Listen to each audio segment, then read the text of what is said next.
Drama serial हद के अगले मंजर में आप देखने जा रहे हैं कि घर का माहौल एक अजीब सी खामोशी में डूबा हुआ है, जैसे हर दीवार किसी बड़े फैसले की गवाही दे रही हो। शांजा आहिस्ता आहिस्ता अपने माँ बाप के सामने आती है। उसकी आंखों में नादामत भी है और एक बेटी का दर्द भी।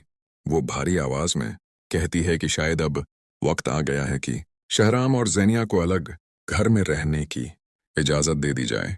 वो मान लेती है कि हालात इस नहज पर पहुंच चुके हैं जहां साथ रहना मजीद मसाइल को जन्म दे रहा है, और वो नहीं चाहती कि उसकी वजह से उसके भाई की जिंदगी मजीद बर्बाद हो। शांजा की बातें सुनकर माँ बाप एक दूसरे की तरफ देखते हैं, जैसे उनके दिल भी उस फैसले को कबूल करने के लिए तैयार नहीं, मगर हकीकत से इनकार भी मुमकिन नहीं। शांजा मजीद कहती है कि ज़ेनिया अब इस घर में रहने के लिए तैयार नहीं। वो बार बार अपनी बेइज्जती और तकलीफ को याद करके टूट जाती है, और दुनिया भी अब इस बात का फैसला कर चुकी है कि ज़ेनिया को सुकून चाहिए, न कि मजीद आजमाइशें। उसकी आवाज़ में एक सच्चाई होती है जो सबके दिलों को छू जाती है। इधर शहराम, जो अब तक खामोशी से सब कुछ सुनता रहा, अंदर ही अंदर टूट रहा होता है। एक तरफ उसका अपना घर है, इसके माँ बाप हैं, और दूसरी तरफ उसकी मोहब्बत ज़ेनिया, जो इससे दौर होती जा रही है।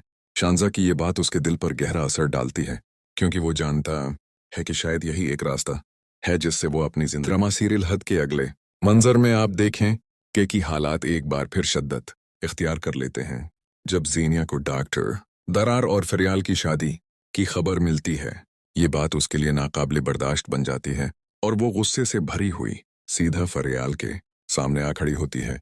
उसकी आंखों में आग सी जल रही होती है, और वो सख्त लहजे में कहती है कि ये शादी कभी नहीं हो सकती। फरियाल, जो पहले ही जिंदगी के कई दुख सह चुकी है, हैरत और दुख के मिले जले जज्बात के साथ पूछती है कि आखिर उसने ज़ेनिया का क्या बगाड़ा है, और क्यों वो उसकी खुशियों के रास्ते में रुकावट बन रही है। फरियाल अपने दिल की बात करते हुए कहती है कि वो डॉक्टर ज़रार से सच्ची मोहब्बत करती है, और उसकी ज़िंदगी में पहले ही बहुत कुछ बिखर चुका है।